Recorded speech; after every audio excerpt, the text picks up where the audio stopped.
قرآن پاک میں فرمایا حملت امہ کرہا ووضعتہ کرہا، یہ دکھوں میں اٹھاتی ہے، دکھوں میں جنم دیتی ہے، پھر دکھوں میں بچے کی پرورش کرتی ہے۔ یہ نہیں سوتا تو وہ بھی نہیں سوتی، یہ روتا ہے تو وہ بھی روتی ہے، یہ ہنستا ہے تو وہ بھی ہنستی ہے۔ اس لیے اللہ کے رسول صلی اللہ علیہ وسلم سے ایک صحابی نے پوچھا، اللہ کے بعد سب سے زیادہ مجھ پر کس کا حق ہے؟ رحمت عالم صلی اللہ علیہ وسلم نے فرمایا تیری ماں کا۔ وہ کہنے لگا سما، پھر حضور نے فرمایا تیری ماں کا۔ اس نے عرض کیا سما، پھر حضور نے فرمایا تیری ماں کا۔ پھر پوچھا حضور اس کے بعد؟ رحمت عالم صلی اللہ علیہ وسلم نے فرمایا سما ابو کا، اس کے بعد تیرے باپ کا حق ہے۔ ماں بڑی قربانیاں دیتی ہے، اس لیے ماں کا دل نہ دکھایا کرو۔ سرکار دو عالم صلی اللہ علیہ وسلم کی خدمت میں اطلاع آئی، ایک شخص کئی دن سے سکرات میں مبتلا ہے، جان نہیں نکل رہی، بہت قرآن کریم تلاوت ہوا، دعائیں مانگی گئیں، لیکن اس کی مشکل حل نہیں ہوتی۔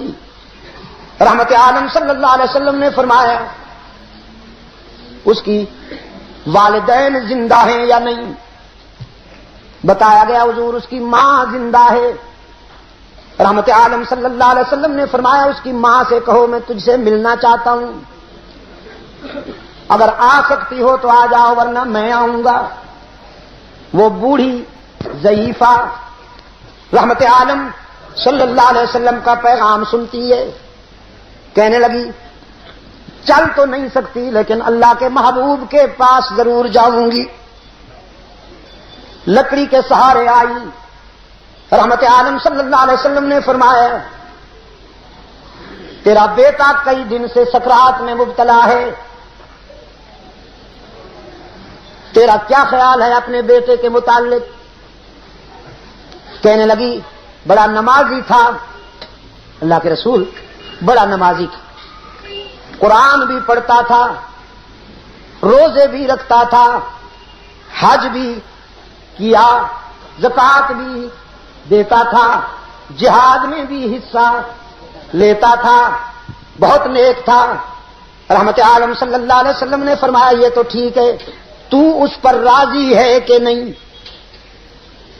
اس بوڑھی کی آنکھوں سے آنسو جاری ہو گئے، کہنے لگے نہیں حضور، میرا دل دکھایا ہے اس نے،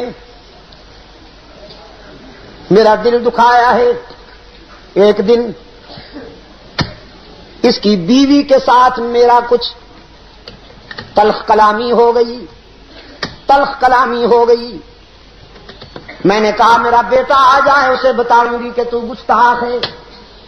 میرا بیٹا آیا، میرے بتانے سے پہلے اس کی بیوی نے کچھ کہہ دیا۔ میں جب اپنے بیٹے کے سامنے گئی تو میرے بیٹے نے میری کوئی نہ سنی، بیوی کے بھڑکانے میں مشتعل تھا، غصے میں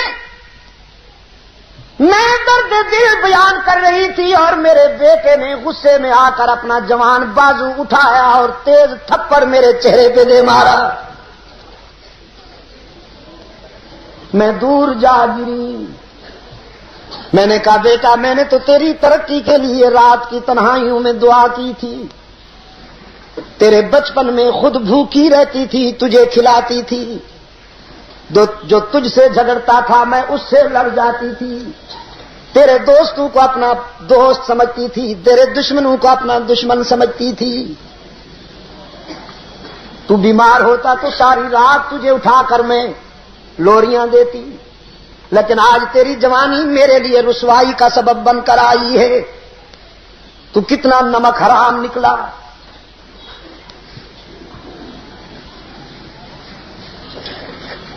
سرکار دو عالم صلی اللہ علیہ وسلم کی آنکھوں میں آنسو آ گئے۔